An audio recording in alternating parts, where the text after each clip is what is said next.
In this lecture, we're going to be talking about exercising, resting, and nutrition. Of course, throughout the course, we talked about these concepts a bit, and by now you know that these are essential concepts and essential habits that you need to have in order to ensure effective neuroplasticity. And of course, in order to do that, you need to have a healthy brain, you need to have a lot of brain cells and a lot of neural links that are happening. And these three concepts are not as hard as some people think. They're actually pretty straightforward and really easy to understand. So, as we discussed previously, proper resting, healthy nutrition, and consistent exercising can and will ensure a better overall brain health. Now, when we say proper resting, we need to understand that each and every person has different needs when it comes to resting. Some people can live off 4 hours of sleep, some people need 6, 7, 8. And second, healthy nutrition, you ensuring that, of course, your diet is healthy. Maybe include intermittent fasting as we talked about it before.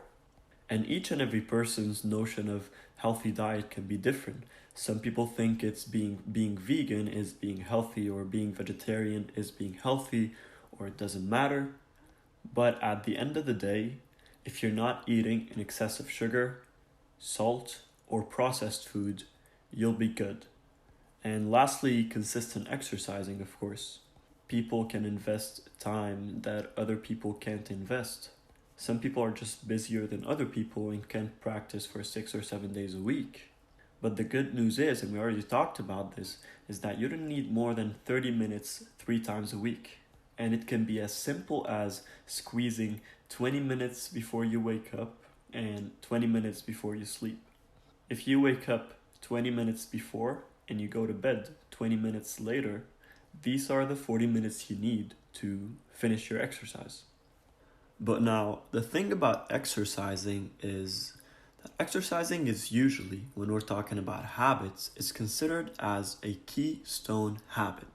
When you guys get to the habits section, you will understand way more the concept of keystone habits.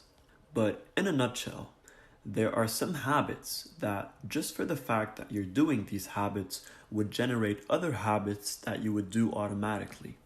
And this is exactly the example we're talking about right now. All of these 3 habits are actually interrelated and highly correlated. When you start exercising, you have the tendency to eat better food, and your body will adapt to better sleep schedules because your muscles are tired and you need proper resting, and your body knows this. In this case, what we're getting to is the following. If you focus on each and every one of these habits separately, it's going to be a bit hard for you to manage all of them.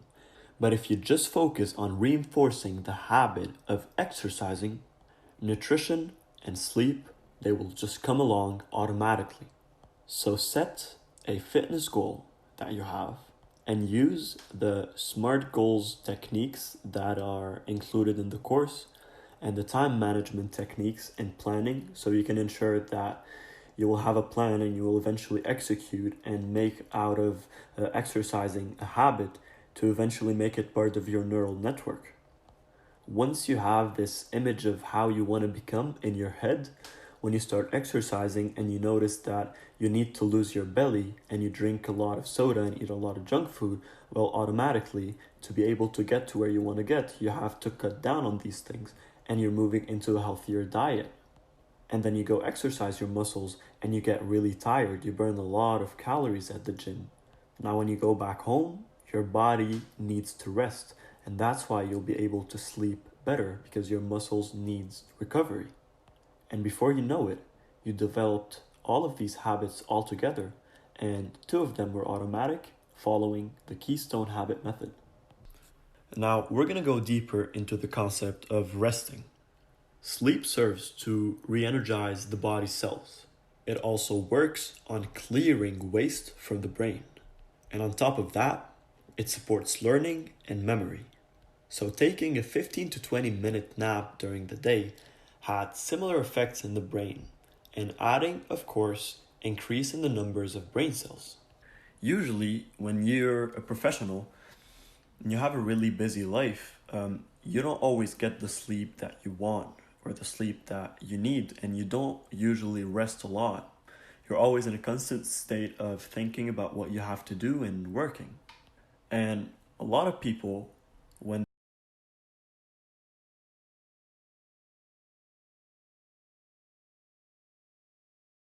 people who were talking about a half a minute nap that they wanted to take that turned into 6 hours. And what that does is gonna the instinctive response for the difference between day and night and how our sleep schedule works accordingly. And this very long nap is actually not beneficial at all. What researchers found is that if you take a 15 to 20-minute nap during the day is much more effective than taking a 1 hour nap. And the reason why is because there is something called the sleep cycle. When somebody sleeps, he goes into different phases, and usually sleepers pass through 5 stages: 1, 2, 3, 4, and REM. REM stands for rapid eye movement. But what you need to understand is that while you sleep, you go through these cycles of sleep states. And the first phase we talked about, phase number 1, is usually referred to as the phase where the sleep is still very late. And then this is followed by a deep sleep and a dream state referred to as REM, what we mentioned before. Now, once you go through the sleep cycle, you have to go through several stages before you wake up. This is the part where your brain thinks it's time to rest, and then the sleep cycle starts.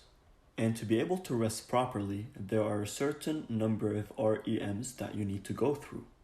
If you go through all of them, you're going to feel very well rested. But then, when you skip one of them, you're not going to feel as good. And this would probably add up on the next time you're going to rest. That's why when you had 2, 3, 4 days of poor sleeping, then the weekend is here, you're going to sleep a lot. So the purpose of a 15-20 minute nap is to not fall into this cycle, because once you fell into your sleep cycle, it doesn't matter what time you wake up unless you finish all the REM phases that you need to go through. You will feel groggy and pretty sleepy actually. And of course, this has side effects on your brain, where you're not resting properly, you're not getting the right amount of energy your brain needs. Brain cells will start to die. And with brain cells dying, this will affect your brain's neuroplasticity. By now, you must know this by heart. So ensuring a good sleeping schedule where you get anywhere between 6 to 8 hours of sleep, ensuring that you don't use your phone right before you sleep, because it can also affect your sleeping cycle. When you're looking at your screen, your brain thinks that because of this light, that it's still daytime. And this is one of the biggest problems nowadays for kids when they need to sleep. And finally, if you are ever really tired that you need a nap, go for it, but don't go for a really long nap. Make it a short 15 to 20 minute nap, and that's it. And believe me, try it, and when you wake up, you're going to feel way more energized than the previous times where you took a 1 or 2 hour nap. Now we're going to go back to exercising. We're going to go through it very quickly because we already talked about it a lot, and by now you guys know most of the things concerning exercising.